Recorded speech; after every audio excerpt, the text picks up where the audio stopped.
सजनों ते मित्रों, मैं थोड़ा अपना वीर मलिक बशीर देश पंजाब यूट्यूब चैनल तो 14 अगस्त की आमद आमद है तो हर पासे बाजे शोर शराबे, हाँ जी, मोटरसाइकिलों की आवाज़ा, तो लाजमी गल है कि हल्ला गुला ना होवे ते ये जश्न भी चंगा नहीं लगता।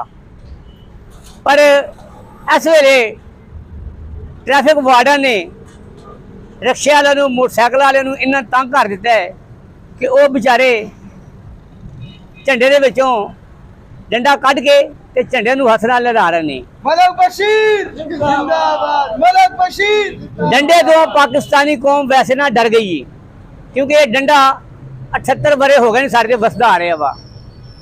ते अज जश्न आज़ादी है तो कौम डंडे तो बहुत बागी हुई है, तो कौम लस्सी पी के सुती पई है। खरी ये कदों जागेगी, कदों ये अपना हक मंगेगी, कदों ये अपने हक का प्रचार करेगी। जो चिकर डंडे तो डरते रहे, इस कौम ने इधर डंडे खाते रहने हैं। जिवें जिवें पाकिस्तान, जिवें सोना देश पंजाब, पाकिस्तान जिंदाबाद, पाकिस्तान जिंदाबाद, सदा मलिक बशीर जिंदाबाद। सदा हंसदे वसदे खुश रहो।